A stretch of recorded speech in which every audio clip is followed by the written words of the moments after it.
Welcome to Epicenter, the hub of innovation in the heart of Helsinki, where ideas come to life and creativity thrives, where innovation meets community. Get ready to learn, network, and make an impact. Let's go. All right, we're back. Right on time. All right, we're gonna do a vibe check, energy vibe check. Panel 3.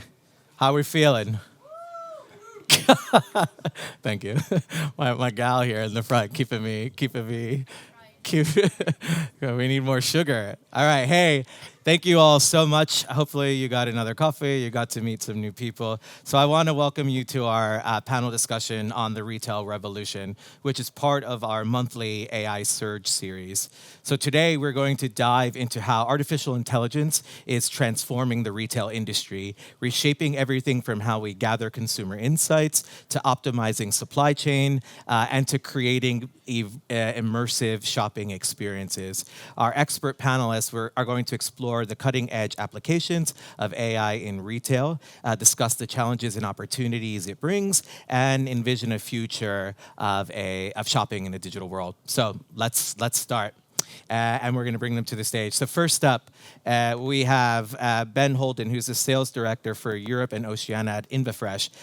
Ben brings over 15 years of experience in sustainable retail technologies and has led InvaFresh's expansion across multiple continents. His expertise in optimizing grocery retail operation through sustainable solutions has made a significant impact in reducing waste and improving efficiency. So please welcome to the stage, Ben.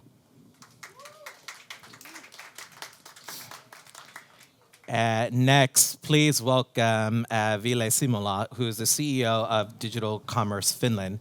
Ville has been a key figure in Finland's digital commerce sector and previously led this startup hub, Maria01. His extensive experience in digital transformation and his role in shaping Finland as a leader in digital innovation makes his insights today super valuable to our discussion. So please welcome Ville to the stage. Okay, so now that we did the niceties and we only have 30 minutes, we're gonna go right into it, okay? So Ville, let's start with you, because we want to touch on several different topics today. So Digital Commerce Finland represents a crucial part of Finland's digital commerce ecosystem, renowned for its innovation. So congratulations on that. Thank you.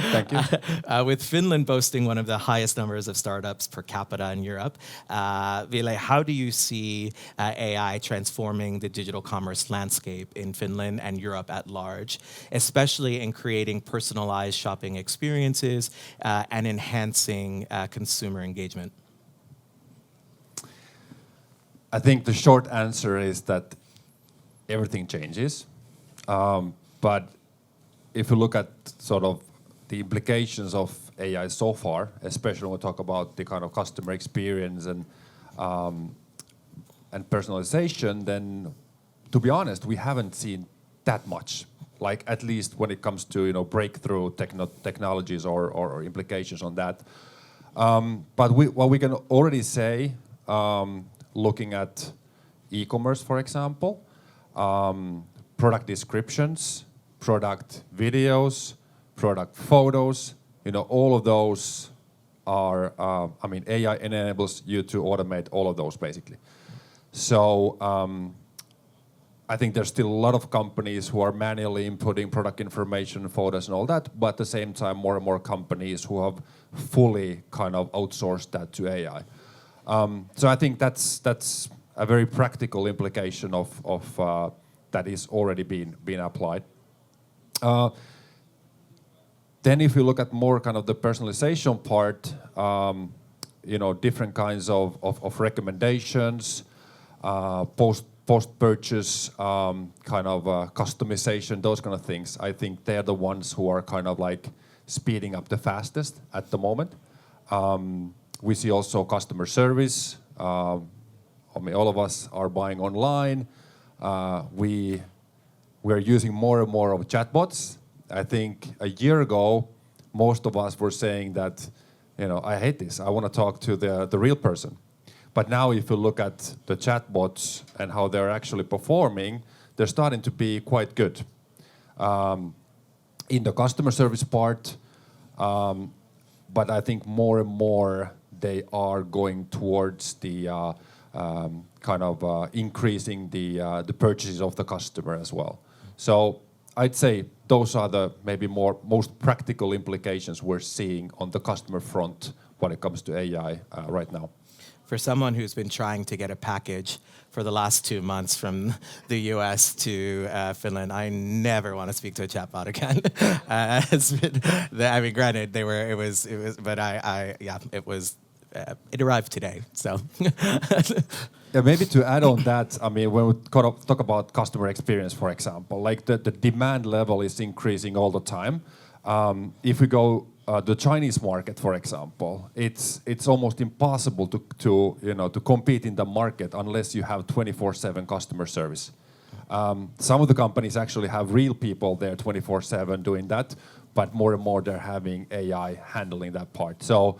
But I think that's the kind of trend we're seeing in other countries as well, that people expect to get that service whenever, at what time they prefer. You mentioned that there was a little bit of a lag in adaptation of AI processes and strategies, but can you share any standout examples of Finnish or European startups that have successfully utilized, or maybe they don't even have to be startups, but successfully utilized AI to revolutionize their shopping experience? It's actually very hard. Like if you need to pinpoint a certain company that's very good at AI, and I was thinking about this when preparing, and to be honest, I couldn't end up with just one name or one company. But what we're seeing is that if we talk about tools that are being utilized by digital commerce companies, we have more of those implications. If you look at the Finnish companies, Ultimate AI is one example that they've been using machine learning and now AI for over 5 years, basically, to automate different processes for customer service. Another one Finnish company, startup company, is Lidu. Lidu is focusing more on the sales part of customer support, for example. We have startups in the space of AR. Arilun is a Finnish company who's utilizing AR for different purposes, not just digital commerce. So I think in that field we're starting to see already quite a few companies. Another one is then kind of subcontractors or consultants. We have companies such as Fourkind, for example, that's very known of its expertise in the field of data and nowadays more and more AI. An example would be that they helped a whiskey brand called is it Myra, a Swedish or Norwegian whiskey brand maker, to actually create their new whiskey recipe by using AI, for example.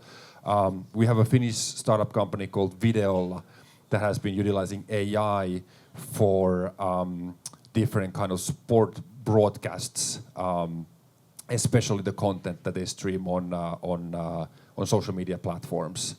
But when it comes to sort of e-commerce players and stores, then it's actually very hard. A few examples would be, well, obviously Zalando. Zalando has been doing a lot of work in this field. Gigantti is another example of a kind of Nordic retailer that I would maybe pick there. Ben, do you have anyone off the top of your head that you'd like to add? That's doing cool stuff with AI in the retail space. I mean, they're in the room, so I've got to mention Relex.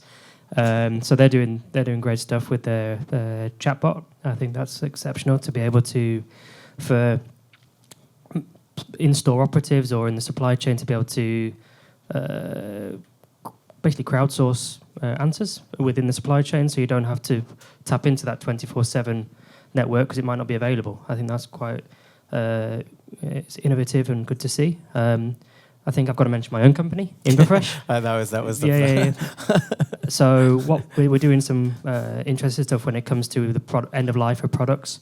So being able to provide, you spoke about Ville, the recommendations and customizations. It doesn't just go to you as a consumer, but if you're in store and you're the store worker, and you don't know what to do with the product when it comes to the end of life, we're using AI and machine learning based on product history, product performance, as well as external data points to inform the best way to handle that product to prevent it becoming food waste. So is it to mark it down to an optimal price point that's most likely to sell at that time of day, or is it to freeze the product or use it in an additional recipe that's going to extend the life of that product, create additional revenue for the retailer, and then prevent it becoming waste? Or we can recommend to give it to a third party like a rescue club or a collection agency to help people who might need the food, anything to stop it becoming waste. So I think we're doing some innovative stuff. Vila, you talked a little bit about consumer expectations. So how do you anticipate consumer expectation in digital commerce to evolve with the advancement of these sort of new technologies? Well, I think if you look at it from a customer's point of view, they don't care about technology. Like, they don't think about whether this is AI doing this or not. Like, if the service is good. So from that point of view, from customer's point of view, then I think the technology itself is not the most important part. It should always come to the excellent customer experience, and we know already that companies and these are commerce players who are providing the best customer experience are performing the best, right? So I think whenever we think about AI or any kind of technology, we should keep that in mind. And things that how can we help the customer's life, whether that's for the buying experience, whether that's the payment experience, logistic experience, post-purchase experience, or something else. So let's shift here, because you mentioned a lot of what InvaFresh is working on, and a recent study suggests that up to 30% of food produced globally is wasted, which is has a significant impact on sustainability and profitability within the retail sector. So given your expertise in sustainable retail solutions at InvaFresh, could you share how AI and technology-driven strategies can be implemented to tackle, I mean, you mentioned a little bit of this, right, about freezing, but what are other strategies that can tackle food waste effectively in grocery retail, particularly focusing on Europe and Finland? Yeah, and that's 30%. I mean, that's so 30% of all food produced globally is wasted. I mean, that's just staggering. And in the retail sector, that's about 97 billion euros just from retail that's lost, which is considerable. But that's where technology and embracing technology can come in and help. And something that I touched on it earlier about what we're doing and providing recommendations to in-store operatives to be able to make a informed decision is one thing, like using historic data, sales data, waste data, also third-party data, so weather, traffic in the store, to be able to describe in a recommendation what's the likelihood of that product becoming waste. But then you can filter that back and provide a dashboard to the operations manager or the chain director to say, hey, your one store in Kuopio, for example, might not be selling particularly well in this product, whereas a store in Turku is selling better.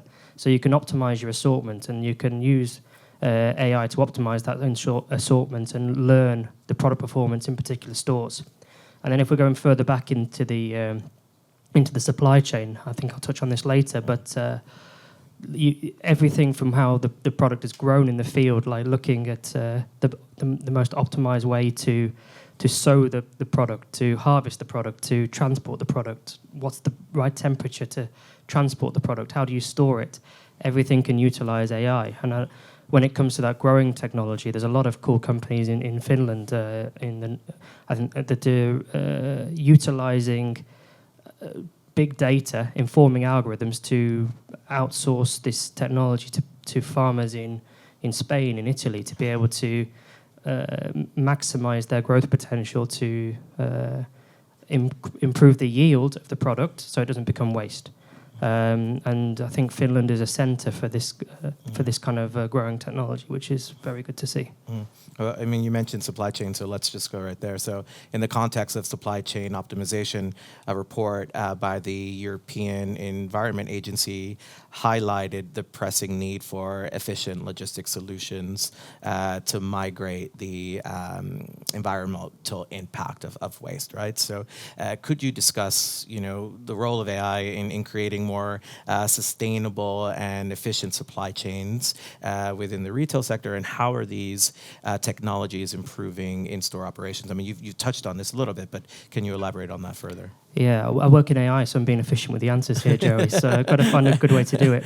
So when I first joined Imafresh, or our previous company, Y-Waste, I was completely naive to the breadth of the food supply chain. But once you're in the industry, you realise that everything impacts food. Everyone needs food. Everyone needs drink.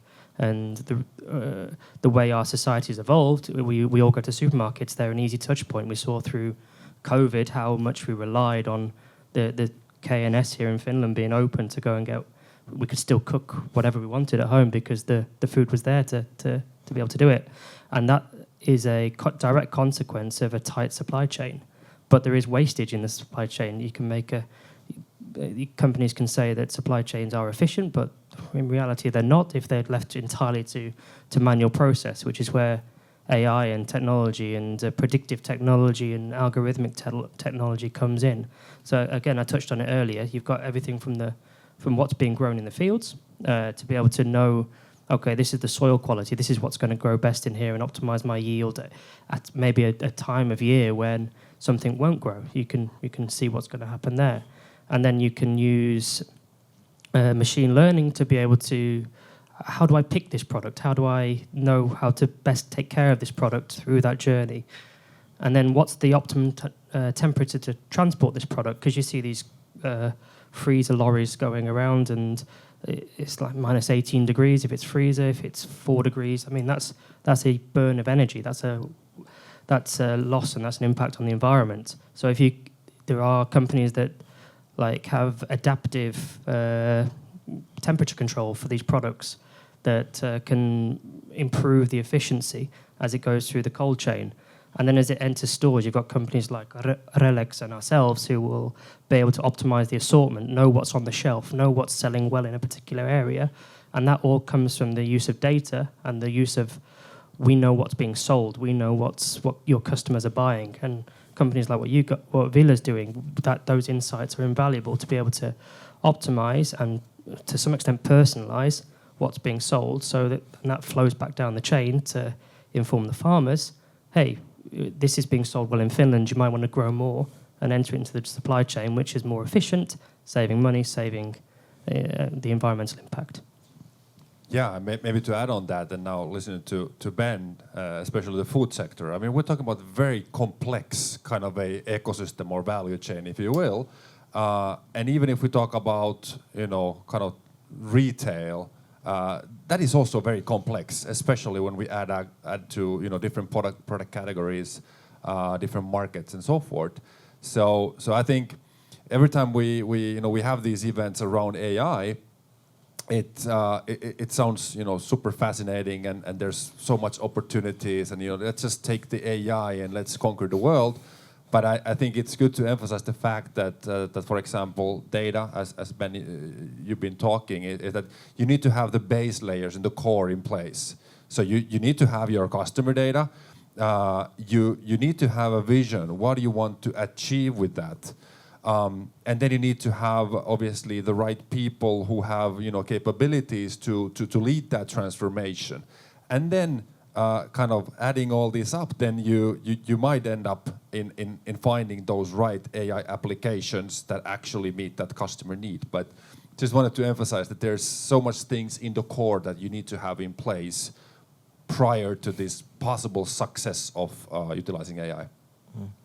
And with the rise of automation, which is pretty much all we've talked about here so far, in logistics and warehousing, Europe is obviously seeing a shift towards more automated supply chains. And so to both of you, how do you foresee the role of human workers evolving in an automated supply chain landscape?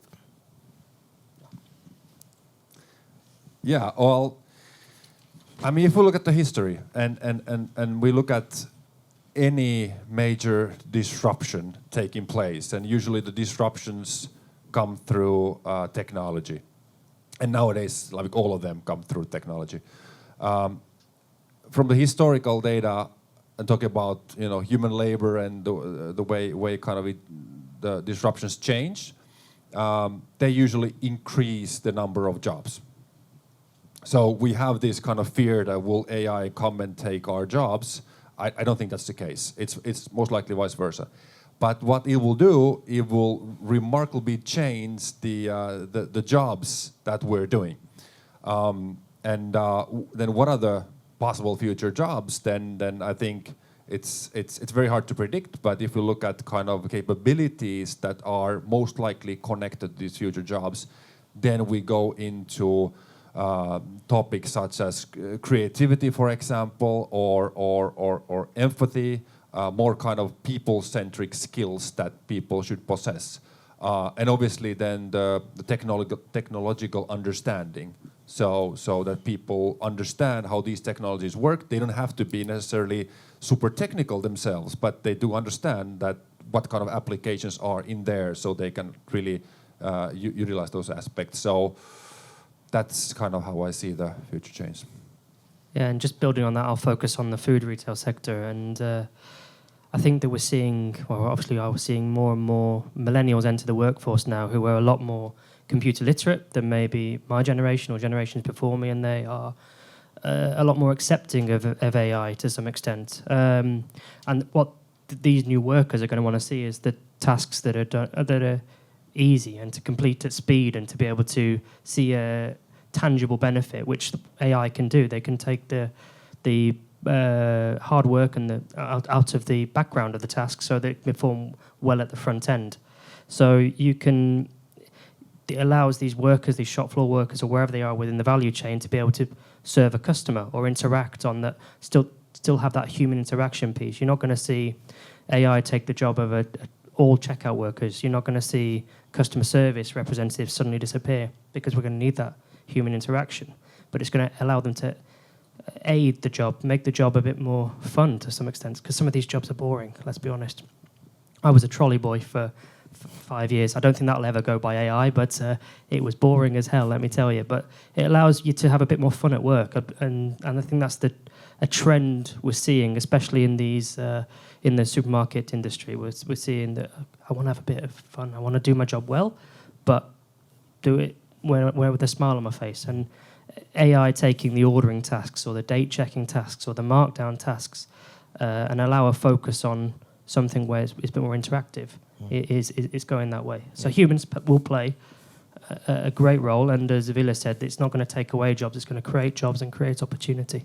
Speaking of mundane, I wish there was someone who helped me fill 400 bags AI of these little candy bags. That would have been a great mundane task to pass away. But aside from that, whenever we talk about humans, we have to talk about our humans in AI. We have to talk about governance, and we have to talk about the ethics of that, right? They just sort of go hand in hand. And in February, the European Union unanimously voted in favor of the AI Act, so paving the way for its official passage in March or April of this year. Oh, I guess it is April. Where am I? So April of this year, right? Should be passed. So the regulation imposes requirements on companies designing or using AI in the European Union, and backs it up with some pretty stiff penalties. So how do you view the AI Act impacting the retail sector's adoption of AI? What balance do you think should be struck between regulation and innovation to foster both ethical practices but also growth? I'm British, what's the EU?